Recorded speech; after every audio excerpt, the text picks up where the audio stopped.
Hello, welcome to the Owatonna Today Show. I'm your host, Francy Hall. Excuse me, got a little frog today. We have a great show for you. We're going to be joined by Mayor Tom Kuntz and then later by our state representative, John Petersburg. But first, we just want you to know that if you know of something going on in the community, whether it's a new business, a new activity, a new event, a community of people that you would like to hear about or talk to, then let us know. You can contact us on Facebook, you can call us, you can Twitter us. There's all kinds of ways to get in contact with us, and we'd really like to know what you know about the community so that we can get out there, because we are your community connection. And speaking of that, we want to thank our sponsors, and they help bring us this community connection. And so please stick with us after a word from those sponsors. I'm Dan Branstad of Carlson Branstad & Company, Certified Public Accountants. We support the Owatonna Today Show. Owatonna Public Utilities, real people, real reliable, real progress. Making life a little easier day after day, taking pride in our community, listening to what you say, a voice you can talk to. We're growing with you.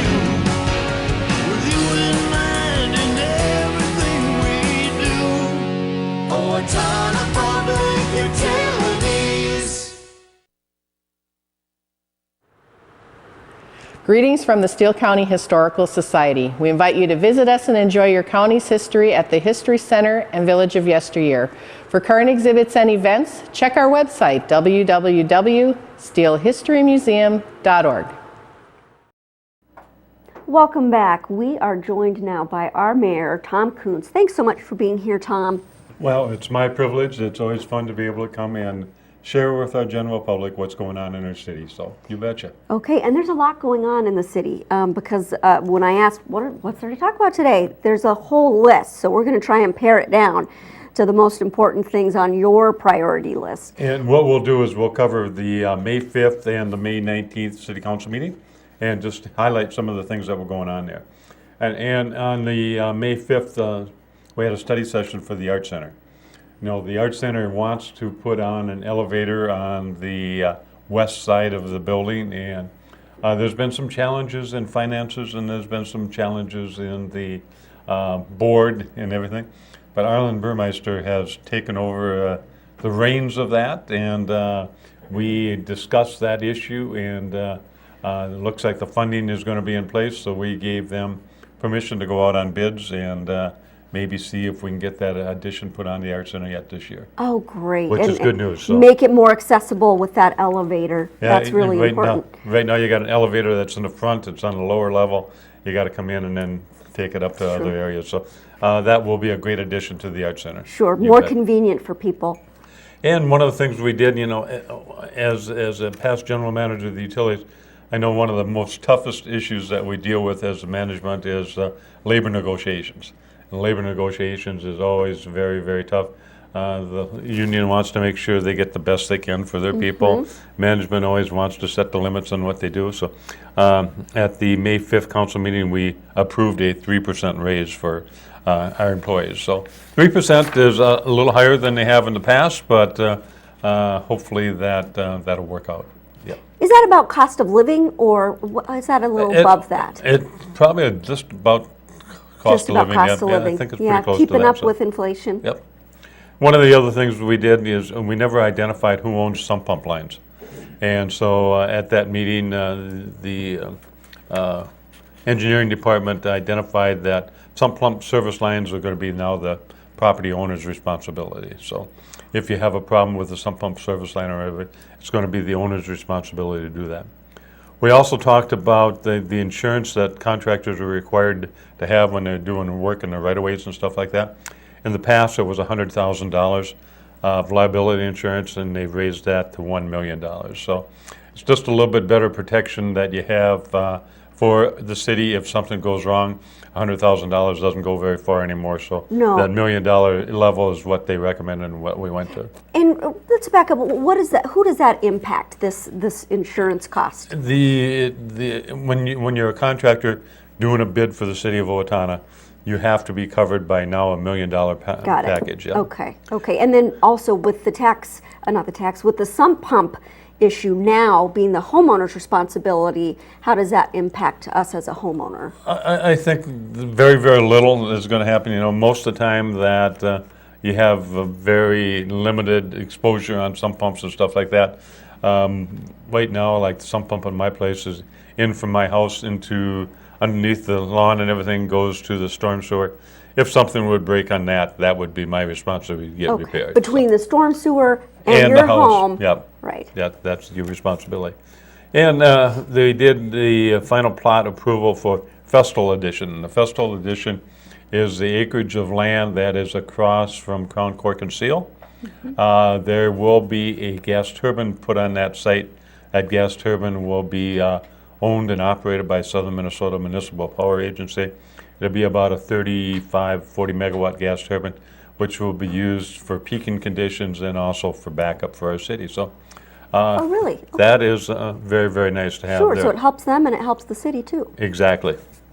And then on the 19th, we met with the Park and Rec Department, and the Park and Rec Department gave us an annual overview of what was going on.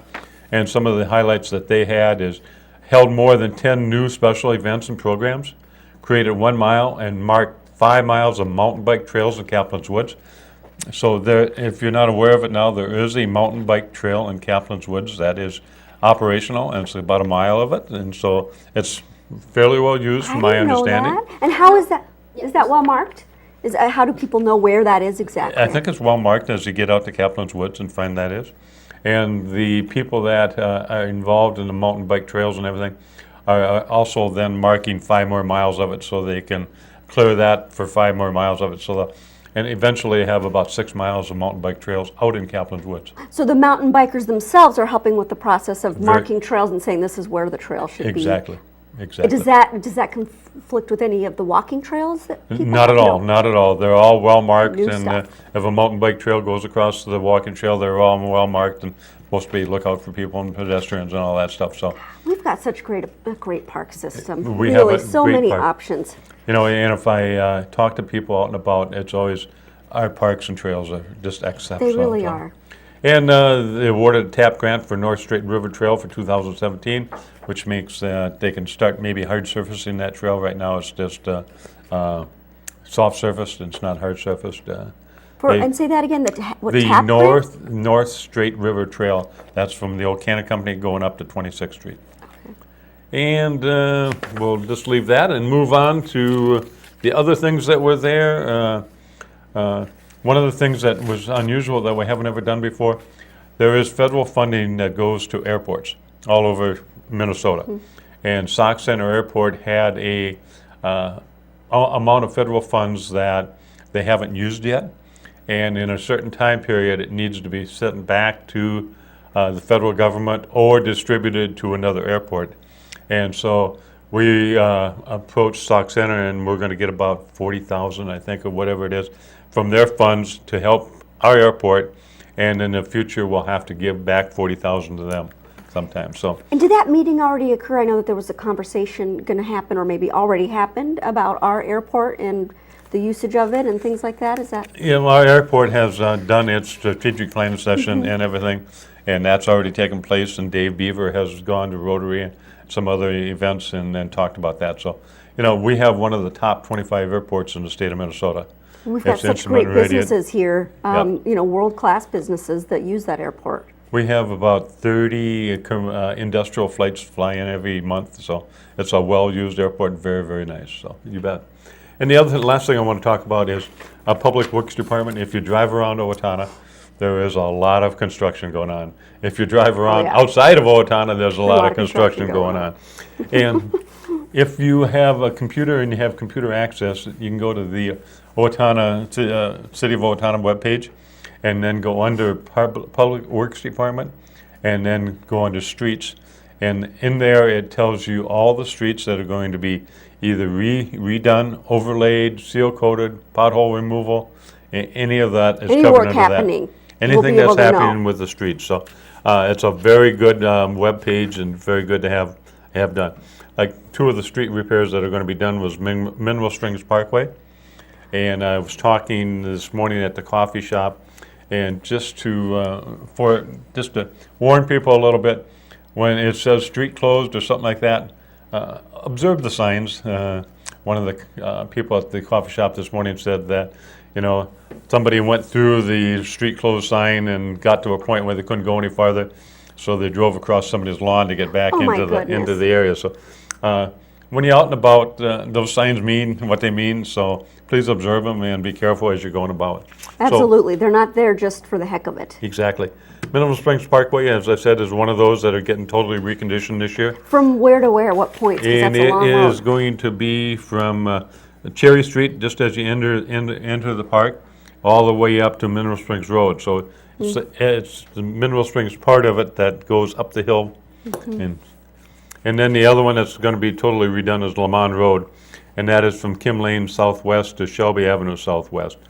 We talked about doing that all the way past the country club, but with all the construction that's going on 35 and 14, they decided they would limit it to that section of road, just to provide better access to 35 in that area. Sure, yeah, Yep, that makes so- sense. And there's a lot of overlays that are taking place. If you go up by Austin Road in that area, they're milling everything off and trying to get it done. And they're going to try and close all these projects up by Steele County Free Fair. Steele County Free Fair, is important, so you got to have great access to Steele County Free Fair. So good. So by mid-April, mid-August, we will hopefully have Hopefully these these things will done. either be completed or be stopped during the week of the fair. So And we're lucky to have this construction going on and these things being done. We want to maintain our roads and things like that, so it's good. It's maybe inconvenient, but it's good. Question. Leanne, How has do a you access Mineral Springs Park now? I don't have a great answer for you. I would say that it's going to be off of Cherry Street. Will allow you to go all the way in off of Cherry Street. You can't get in off of Mineral Springs Road anymore, so you got to go in off of Cherry Street. Okay, so there will be access. And for those of us who live off Mineral Springs, say near like St. Paul Street, for example, that's a big one. So there's still going to be access for those people. Yeah, exactly. Yep. Okay, they'll just limit the cars going one way or the other. Okay. The last comment I want to make, Real quick. we had a beautiful rain this last couple of days. It's just one of those that just takes all day and just soaks all in. So thank the good Lord for being so kind to us. Yes, and for the fact that we didn't get flooded, and we sure Exactly. appreciate that. We got what we needed, but Yeah, our hearts not go out to too those much. in Houston and Texas, yes. Just all over, so many, in Oklahoma, so many places. Exactly. Well, thanks so much for being here. My We pleasure. really appreciate Thank it. you. We Yes. appreciate your work. And we appreciate you folks. We also appreciate our sponsors. And so after a word from our sponsors, which we hope you will stick with us for, we are going to be joined by our state representative, John Petersburg. Stick with us.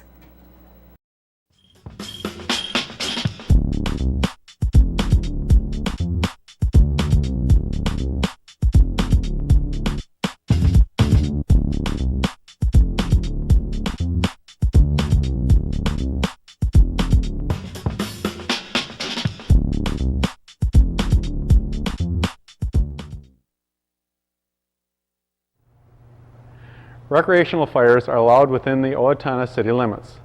They must be contained within a fire pit or a device designed for such use, and can be 3 feet in diameter and no more than 3 feet high. They must be 25 feet from a building or combustibles.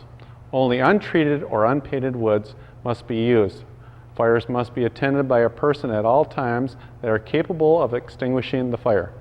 This has been a safety tip from the Owatonna Fire Department. Hello, I'm Glenn Mager. And I'm Michael Mager with the Brick Mager Funeral Home and the Medford Funeral Home. At Brick Mager, we are privileged to have served the families of Steele County community for 118 years. Whether you choose traditional burial or cremation, we promise the tribute your loved one deserves with the peace of mind that you require. We are proud to be part of the Owatonna Today Show. Hi, this is Barry Gillespie, president of ERA Gillespie Real Estate, where our pledge is to save you money, save you time, and simplify your life. And we're proud supporters of the Owatonna Today Show. Hello, I'm David Einhaus with the Owatonna Foundation. Thank you to all of our donors who have helped make Owatonna a better place to live. Will you join us today with a financial gift? Owatonna Foundation is a proud sponsor of the Owatonna Today Show. Welcome back. We are glad you joined us, and we are now also joined by our state representative, John Petersburg. Hello, Representative Petersburg. Hello, Francie. I appreciate being here. Well, we're Thank you. glad that you're here. Thanks for taking the time. Sure. And speaking of time, you guys spent a long time there, right up to the end at the Capitol this session. There's a lot to report, right? There is. So There is. we'll just talk about your priorities. I know that we didn't finish everything, right? So what was done and what remains to be done? Okay. Well, this year was no different than other years on the during the first year of the session, the biennium. It always seems like it runs all the way up till midnight. 2 years ago, we closed right at midnight too. This year, we actually thought we had everything finished. In the House side, at least, all the bills that we needed to pass were passed. Unfortunately, the governor has decided to veto a few of them, 3 to be exact, and so we are expecting to be back into special session in middle of June sometime. Our guess is hopefully for only a day or so, because a lot of the negotiations will happen ahead of the time as well. Okay, because hopefully by July 1st, because July 1st, what happens July 1st if we don't get this business done? Well, at least 2 of the bills, there are some state agencies that we have to shut down during that time after 1st of July. The education bill that was vetoed, the Department of Education would have to shut down, but the funding for the schools would continue on. That is essential services, and that would continue on. But the department itself would have to shut down. So local administration, for example, wouldn't be impacted by Correct. that. It's just the state administration. That is correct. Okay. That's correct. Yep. So there was a lot going on, and but we also got a lot accomplished as well. Yeah, let's talk about that. What did we get? Well, one of the things, we actually had 2 major priorities, at least the ones that I was working on. Transportation obviously was one of those. We have a bill that didn't quite cover everything we wanted to done now, but we have more time next year to work on that one. The other one was senior citizen care, specifically nursing homes. And one of the things that Representative Schumacher from Western Minnesota put together a plan that helps with reimbursement for the nursing homes in greater Minnesota that matches what was currently being reimbursed up in Minneapolis-St. Paul, which is a big benefit to this particular county especially. It's a reimbursement to the county or Correct. to the, okay. Well, it's to the nursing home, and in this case, the county, as you know, has controlling interest in both CODA as well as the old Cedar View, and there's Owatonna Care Center as well.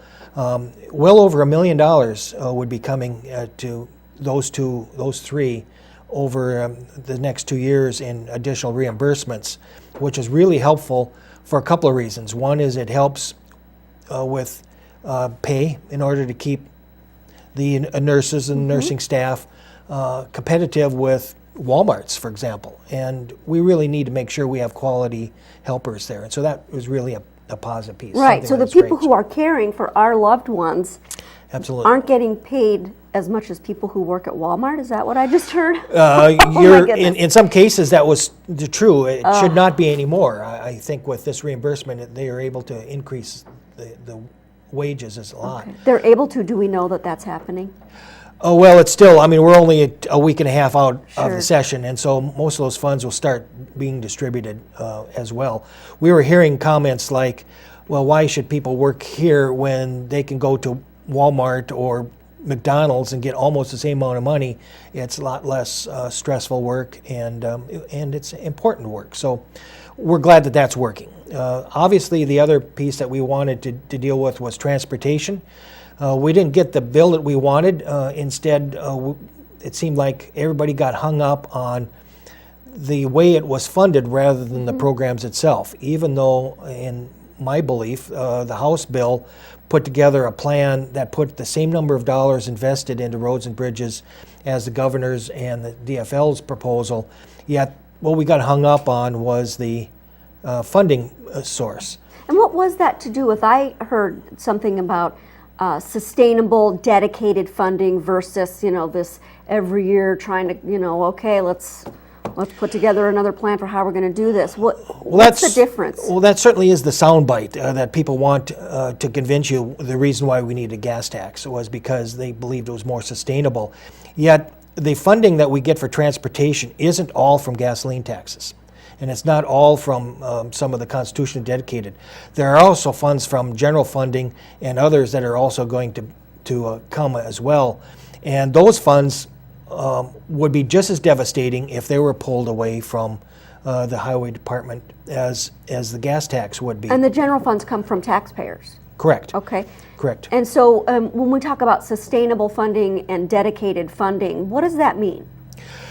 Because well, I'll give you the rhetoric that people want you to think about, and that is that by constitutional, that is what they would say is dedicated, because constitutionally you can't spend it on anything else.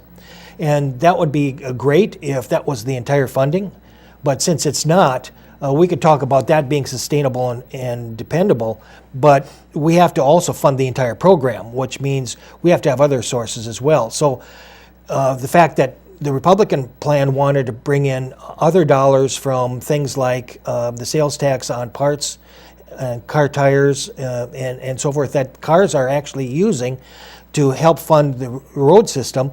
People are saying, well, that's not dependable. Well, it's more dependable than a lot of other things that tend to go up and down. For example, the gas price goes up and down, doesn't it?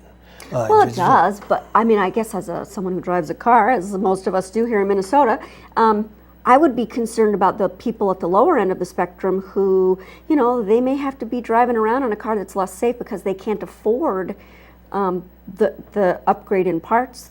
I don't know what the cost would have been comparatively to the gas tax, but what you're saying is it's a difference of the sources. One would be a gas tax, the other is a tax on parts and Actually, you hit nailed it right on the head. We're already paying the sales tax on the car parts. Okay. All we're doing is saying instead of going into general fund, it goes into for roads and bridges, which most people thought it was already. Okay.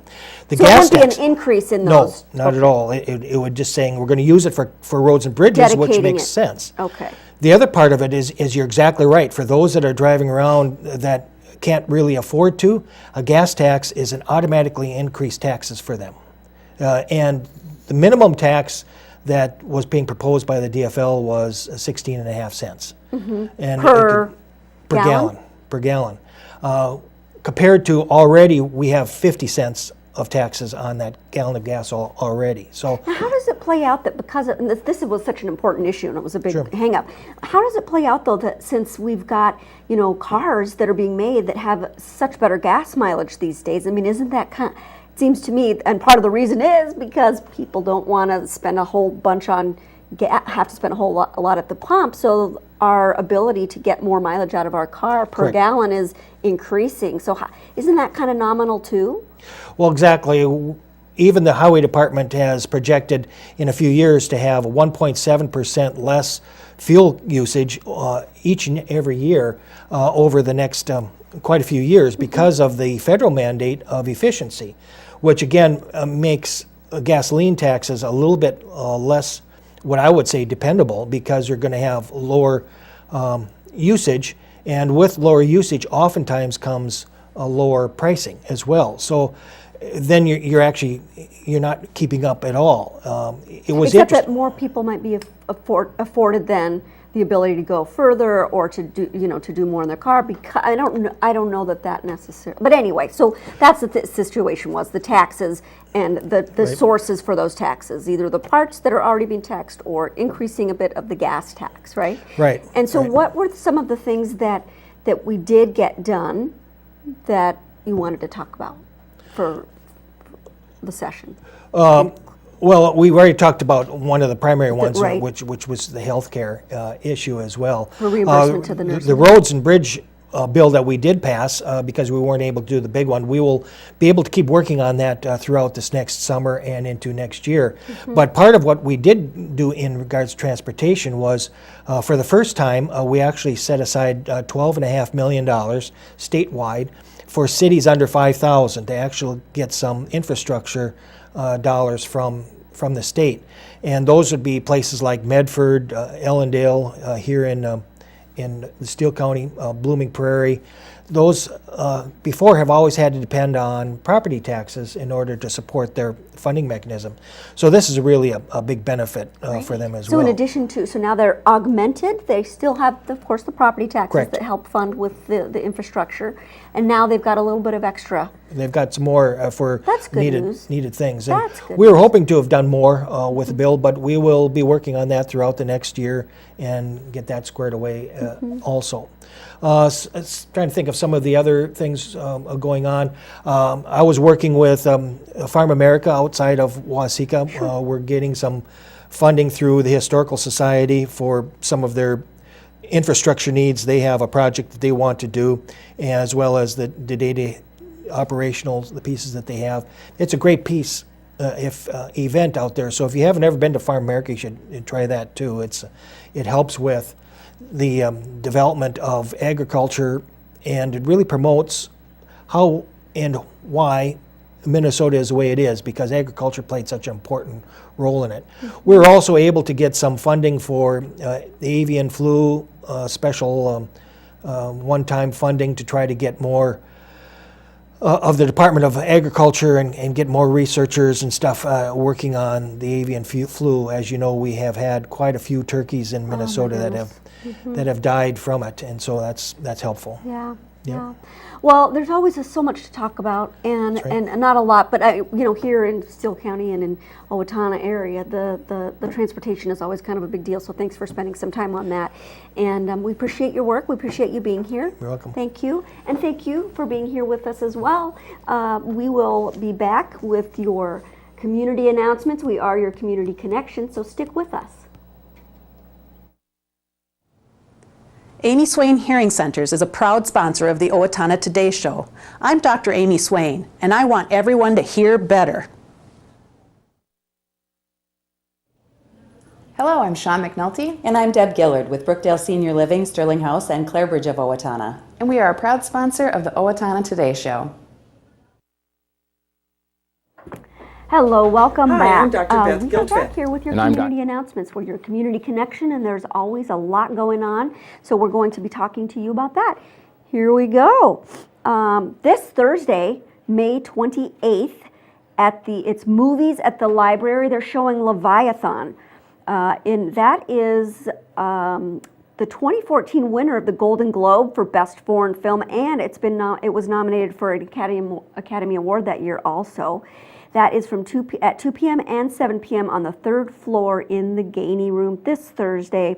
Smoking in Steel this weekend. This is May 29th and 30th Friday and Saturday. It's the barbecue competition, the blues show, all kinds of good things. There's food, music, antique tractors, a hot rod show, and that's presented by the Knights of Columbus to benefit the Minnesota Special Olympics. That goes on day and night.